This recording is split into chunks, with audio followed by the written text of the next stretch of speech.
नमस्कार दोस्तों, स्वागत है आपका वनडे एग्जाम सेंटर में। दोस्तों, आज के वीडियो में हम लोग निर्गुण भक्ति के संत काव्यधारा यानी ज्ञानाश्रयी काव्यधारा की विशेषताओं का अध्ययन करेंगे और जानेंगे कि संत काव्यधारा की भावगत विशेषताएं कौन कौन सी हैं और उसकी शिल्पगत विशेषताएं कौन कौन सी हैं। तो आइए वीडियो शुरू करते हैं। संत काव्यधारा भक्ति काल की आरंभिक काव्यधारा है, यानी यहीं से भक्ति काल की शुरुआत होती है। इस धारा के प्रमुख कवि कबीरदास, रैदास, दादू दयाल, मलूकदास, सुंदरदास आदि हैं। यह काव्यधारा सामाजिक विषमता के प्रति विद्रोह के लिए जानी जाती है, यानी समाज में जो असमानताएं हैं, संत काव्यधारा के कवि उस असमानता के खिलाफ विद्रोह करते हैं और इसी विद्रोह के चेतना के कारण संत काव्यधारा जानी जाती है। संत काव्यधारा की विशेषताओं को दोस्तों हम लोग दो भागों में बांट करके अध्ययन करेंगे। पहला है भावगत विशेषता और दूसरा है शिल्पगत विशेषता। सबसे पहले हम भावगत विशेषताओं का अध्ययन करेंगे। भावगत विशेषता भाव पक्ष की विशेषता है जो कविता के कथ्य से संबंधित है। देखते हैं इसमें कौन कौन सी विशेषताएं हैं। पहला है निर्गुण ब्रह्म के प्रति आस्था, यानी संत कवि निर्गुण ब्रह्म की उपासना करते हैं। इनका लक्ष्य निर्गुण ब्रह्म की प्राप्ति है, यानी संत कवियों का जो ब्रह्म है वह निर्गुण है, सगुण नहीं है। निर्गुण ब्रह्म को ही संत कवि प्राप्त करना चाहते हैं। ये कवि सगुण ईश्वर को नहीं मानते हैं क्योंकि आडंबर प्रधान धार्मिक परंपरा को बदलना चाहते हैं। एक उदाहरण देख लेते हैं निर्गुण भक्ति का। कबीर की पंक्ति है, निर्गुण राम जपहु रे भाई, अविगत की गति लख न जाई। राम को जपने के लिए बात कर रहे हैं कबीर, लेकिन राम का स्वरूप कैसा है? निर्गुण है। यानी संत कवियों की जो भक्ति भावना है वो निर्गुण ब्रह्म के प्रति आधारित है, निर्गुण के प्रति उनकी श्रद्धा है। आगे बढ़ते हैं, दूसरा विशेषता देखते हैं। दूसरा विशेषता है अनिश्चित दार्शनिक आधार, यानी संत कवियों का जो दर्शन है वह निश्चित नहीं है, अनिश्चित है। क्योंकि संत कवि जो थे वो पढ़े लिखे नहीं थे, दर्शनों को पढ़ना नहीं जानते थे, वो बहुश्रुत थे, यानी सत्संगों में बहुत सारे दर्शनों को उन्होंने सुना था जिन दर्शनों से वे प्रभावित थे। इसी कारण यानी बहुश्रुत होने के कारण उनके काव्य में नाथों का हठ योग दिखाई पड़ता है, वैष्णवों का प्रपत्तिवाद भी दिखाई पड़ता है, शंकर का अद्वैतवाद भी दिखाई पड़ता है और सूफियों का तसव्वुफ दर्शन भी दिखाई पड़ता है। यानी कहने का मतलब यह है कि उस समय जितने भी दर्शन चल रहे थे उन सभी दर्शनों का प्रभाव संत काव्यधारा में दिखाई पड़ता है। एक उदाहरण देख लेते हैं। वैष्णवों के प्रपत्तिवाद का उदाहरण है। प्रपत्तिवाद का मतलब होता है दोस्तों आत्मनिवेदन या आत्मसमर्पण की भावना, ईश्वर के प्रति आत्मसमर्पण की भावना। इसका उदाहरण हम लोग देख लेते हैं। कबीर लिखते हैं कि मेरा मुझ में कुछ नहीं, जो कुछ है सो तोर, तेरा तुझको सौंपता क्या लागत है मोर। यानी मेरा मुझ में क्या है? कुछ नहीं है, सब कुछ किसका है? ईश्वर का है और ईश्वर का चीजें ईश्वर को हम सौंप रहे हैं। यानी एक तरीके से आत्मसमर्पण की भावना है। इसी को जो है प्रपत्तिवाद कहते हैं। ये वैष्णव भक्ति में पाया जाता है और वैष्णव भक्ति से ही संत कवियों ने इसको लिया है। आगे बढ़ते हैं। तीसरा विशेषता है सतगुरु का महत्व, यानी गुरु का महत्व।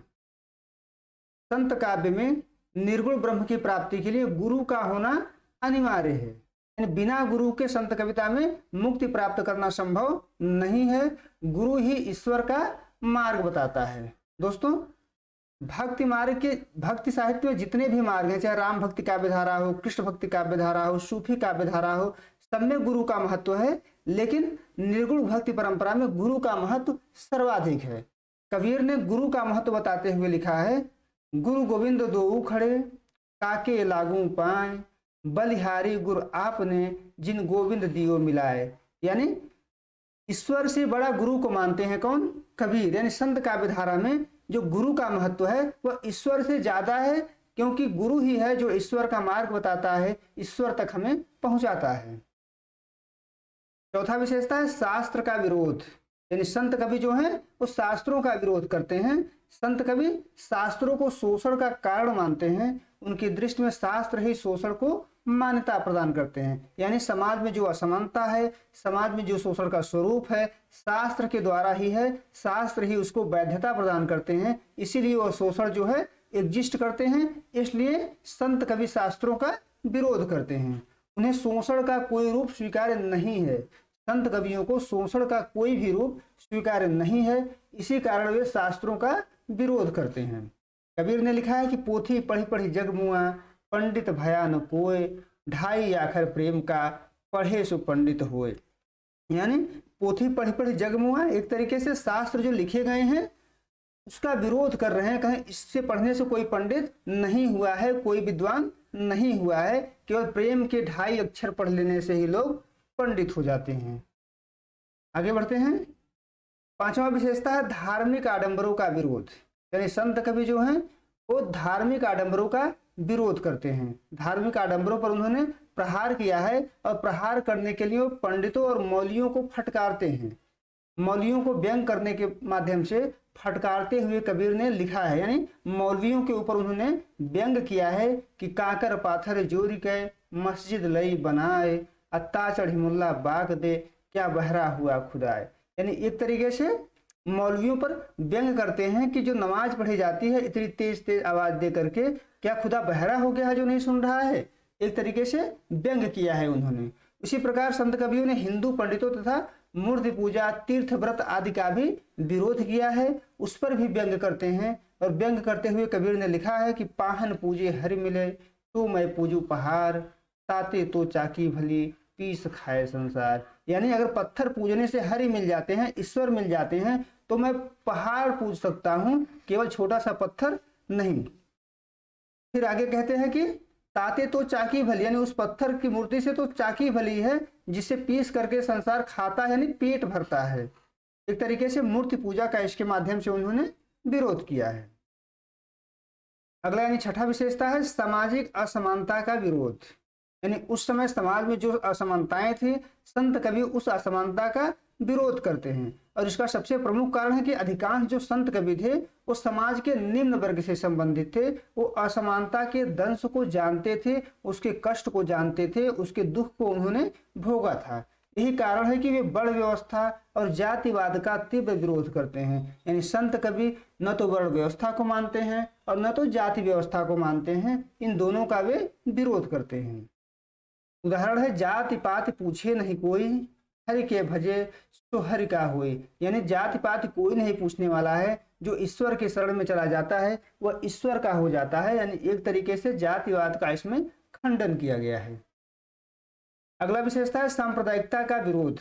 यानी संत कवि सांप्रदायिकता का विरोध करते हैं।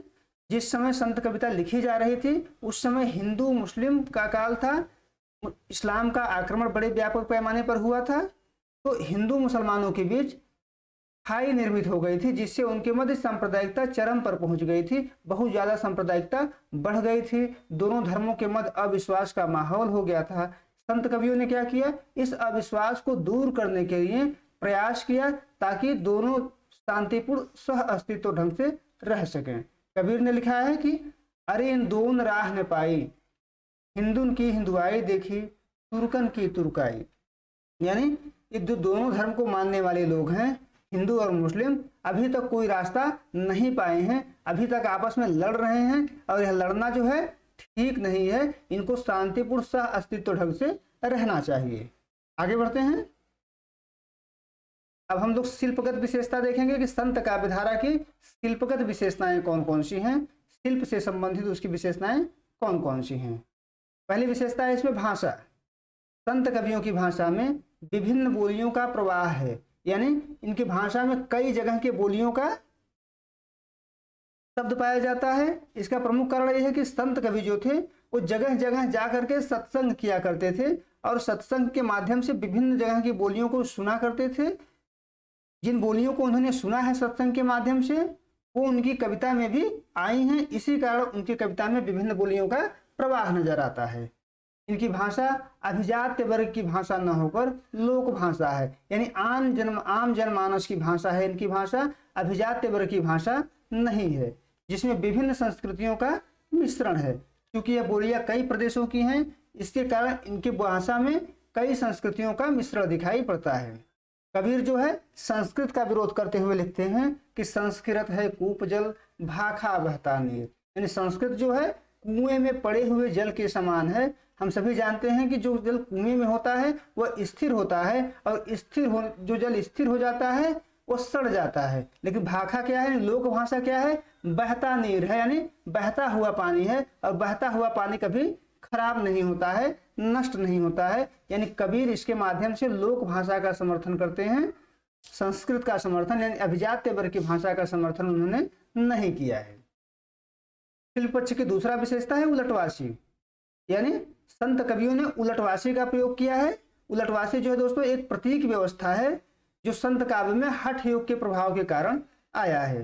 उलटवासी का एक उदाहरण देख लेते हैं कि नया बिच नदिया डूबत जाए। नया मतलब हो गया नाव, नाव के बीच में नदी डूबते हुए जा रही है। एक तरीके से उलटवासी है, जहां पे इला और पिंगला जो है उसके प्रतीक व्यवस्था के रूप में नया का प्रतीक किया गया है, और नदी जो है क्या है, यहाँ पर काम वासना भोग विलास है। यानी इला और पिंगला नाड़ियों में भोग विलास नामक जो है नदियां डूबती हुई जा रही। एक तरीके से जो है उलटवासी का प्रयोग किया गया है, और उलटवासी क्या है, प्रतीक व्यवस्था है। तीसरा विशेषता है काव्य रूप। काव्य रूप मतलब काव्य का स्वरूप क्या है, मुक्तक काव्य है, खंड काव्य है कि प्रबंध काव्य है। तो संत कवियों के जो काव्य रूप हैं वो मुक्तक काव्य हैं। प्रत्येक पद जो है इनका स्वतंत्र है, अगला पद पिछले पद पर आश्रित नहीं है। इनके काव्य का रूप जो है मुक्तक है। उम्मीद है दोस्तों आपको वीडियो पसंद आया होगा। आपने संत काव्य धारा की भाव पक्ष की विशेषता और शिल्प पक्ष की विशेषता देखा। भाव पक्ष की विशेषता सामाजिक विषमता के प्रति विद्रोह है, तो शिल्प पक्ष की विशेषता लोक चेतना लिए हुए है। उम्मीद है आपको वीडियो पसंद आया होगा। आप हमारे चैनल को सब्सक्राइब करिए, वीडियो को लाइक करिए, शेयर करिए। बहुत बहुत धन्यवाद।